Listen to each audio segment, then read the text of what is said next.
Hello guys, welcome back to my channel ప్రశ్ sports. Guys, PKL season 11 అయితే complete కావడానికి మరెన్నో రోజులు అయితే లేవు. ఎలిమినేటర్స్ అండ్ సెమీఫైనల్ మ్యాచెస్ అయితే సక్సెస్ఫుల్గా ముగిశాయి. అలాగే సెమీఫైనల్ 1లో విన్ అయ్యి హర్యానా స్టీలర్స్ ఫైనల్కి చేరితే, సెమీఫైనల్ 2లో పాట్నా పైరేట్స్ విన్ అయ్యి ఫైనల్కి చేరింది. Semi-final matches both semi-final 1 and semi-final 2 అయితే చాలా ఉత్కంఠంగా ఆడి నువ్వా నేనా అన్నట్టుగా ఆడిన పోటాపోటీ మ్యాచ్లో ఘనంగా విజయం సాధించి Haryana Steelers and Patna pirates అయితే ఫైనల్ మ్యాచ్ వరకు వచ్చారు. అయితే ఈ పీకేఎల్ సీజన్ 11 ఫైనల్ మ్యాచ్ వచ్చేసి రేపు 8 PM అయితే మ్యాచ్ స్టార్ట్ కానుంది. అలాగే పీకేఎల్ సీజన్ 11 కూడా ఈ ఫైనల్ మ్యాచ్తో ముగుస్తుంది. అయితే ఈ వీడియోలో వచ్చేసి ఫైనల్కి చేరిన Haryana Steelers versus Patna pirates preview, both teams head to head, అలాగే మెయిన్గా పీకేఎల్ సీజన్ 11 ఫైనల్ మ్యాచ్లో ఎవరు గెలవడానికి ఛాయిస్ ఉందనేది ఈ వీడియోలో డీటెయిల్గా తెలుసుకుందాం. ఈ ఫైనల్ మ్యాచ్లో ఎవరు గెలవడానికి ఛాయిస్ ఉందో తెలుసుకోవాలంటే వీడియోని తప్పకుండా లాస్ట్ వరకు చూడాల్సిందే, తప్పదు. ముందుగా both teams head to head ఎలా ఉందో చూద్దాం రండి. బోత్ టీమ్స్ అయితే 13 మ్యాచెస్లో తలపడితే హర్యానా స్టీలర్స్ 7 మ్యాచెస్లో విన్ అయ్యారు.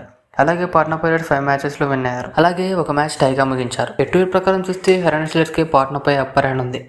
అలాగే ఈ సీజన్లో బోత్ టీమ్స్ పోటీ పడినప్పుడు కూడా హర్యానా స్టీలర్స్ మ్యాచ్ గెలిచారు. Both head to head and ఈ సీజన్ మ్యాచెస్ ప్రకారం హర్యానా స్టీలర్స్ ముందంచులో ఉన్నారు.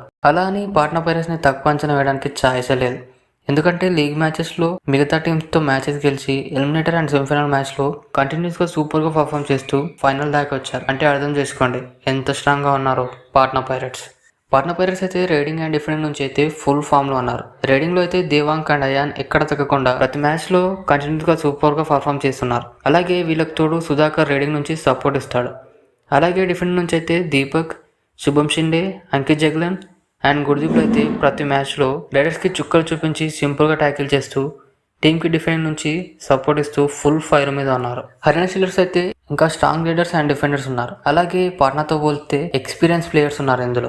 రైడింగ్ నుంచి అయితే వినయ్, శివం పతారే అండ్ విసిల్ తాటేలు టీంకి రైడింగ్ నుంచి ఫుల్ సపోర్ట్ ఇస్తారు. అలాగే మెయిన్గా డిఫెండ్ నుంచి అయితే మొహమ్మద్ రిజా షెదులు, జయదీప్ దహియా, రాహుల్ సేత్పాల్ అండ్ సంజయ్ దిజ్లు అయితే డిఫెండ్ నుంచి ఇచ్చి పడేస్తారు ఎదురు టీం రైడర్స్కి. ఇలా బోత్ రైడింగ్ అండ్ డిఫెండింగ్లో ఇంత స్ట్రాంగ్గా ఉన్నారు కాబట్టి టేబుల్లో ఫస్ట్ ప్లేస్లో ఉండి సెమీఫైనల్ మ్యాచ్ గెలిచి ఫైనల్ వరకు వచ్చారు. అలాగే గాయస్, ఈ రెండు స్ట్రాంగ్ టీమ్స్ మధ్య ఫైనల్ మ్యాచ్లో ఎవరు గెలవడానికి ఛాయిస్ ఉందంటే బోత్ టీమ్స్కి అయితే ఈక్వల్గా ఛాయిసెస్ ఉన్నాయి.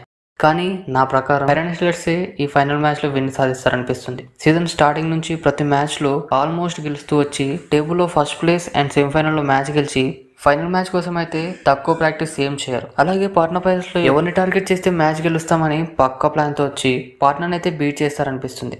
ఈ మ్యాచ్ అయితే హర్యానా స్టీలర్స్కి చాలా ఇంపార్టెంట్. లాస్ట్ సీజన్లో కూడా ఫైనల్ వరకు వచ్చి రన్నర్స్గా మిగిలారు కాబట్టి ఈ మ్యాచ్లో ప్రాణం పెట్టి కసి మీద ఆడతారు. సో నా ప్రకారం హర్యానా స్టీలర్స్ సీజన్ 11 ట్రోఫీని లిఫ్ట్ చేయబోతున్నారు, చేయాలి కూడా. ఎందుకంటే 11 సీజన్లో ఒక్కసారి కూడా హర్యానా స్టీలర్స్ ట్రోఫీని సాధించలేకపోయారు. పాట్నా పైరేట్స్ అయితే 3 times ఛాంపియన్స్ అయ్యారు కాబట్టి ఎందుకో హర్యానా ట్రోఫీ విన్ అయితే బాగుంటుంది అనిపిస్తుంది. గైస్, మీరేమంటారు? మీరే టీంకి సపోర్ట్ చేస్తున్నారు? ఫైనల్ మ్యాచ్లో ఎవరు ట్రోఫీని లిఫ్ట్ చేస్తారనుకుంటున్నారు? కింద కామెంట్ అయితే చేయండి గైస్.